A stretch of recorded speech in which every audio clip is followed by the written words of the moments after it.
Chapter 9.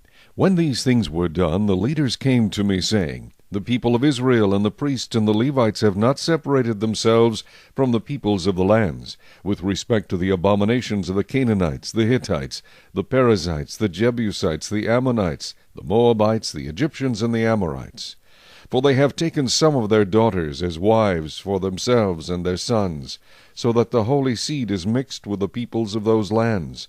Indeed, the hand of the leaders and rulers has been foremost in this trespass. So when I heard this thing, I tore my garment and my robe, and plucked out some of the hair of my head and beard, and sat down astonished. Then every one who trembled at the words of the God of Israel assembled to me, because of the transgression of those who had been carried away captive. And I sat astonished until the evening sacrifice. At the evening sacrifice I arose from my fasting, and having torn my garment and my robe, I fell on my knees and spread out my hands to the Lord my God. And I said, O my God, I am too ashamed and humiliated to lift up my face to you, my God. For our iniquities have risen higher than our heads, and our guilt is grown up to the heavens.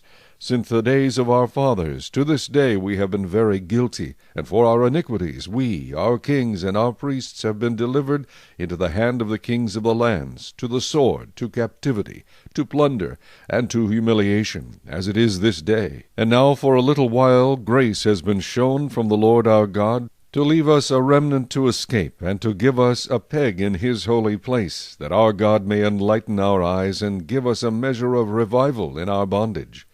For we were slaves, yet our God did not forsake us in our bondage, but he extended mercy to us in the sight of the kings of Persia, to revive us, to repair the house of our God, to rebuild its ruins, and to give us a wall in Judah and Jerusalem.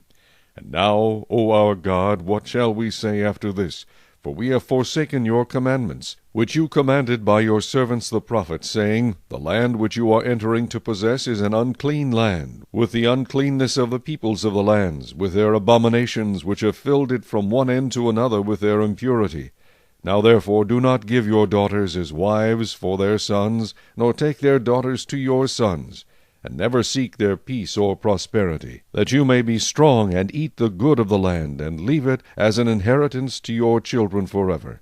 And after all that has come upon us for our evil deeds and for our great guilt, since you, our God, have punished us less than our iniquities deserve, and have given us such deliverance as this, should we again break your commandments, and join in marriage with the people committing these abominations, would you not be angry with us until you had consumed us, so that there would be no remnant or survivor?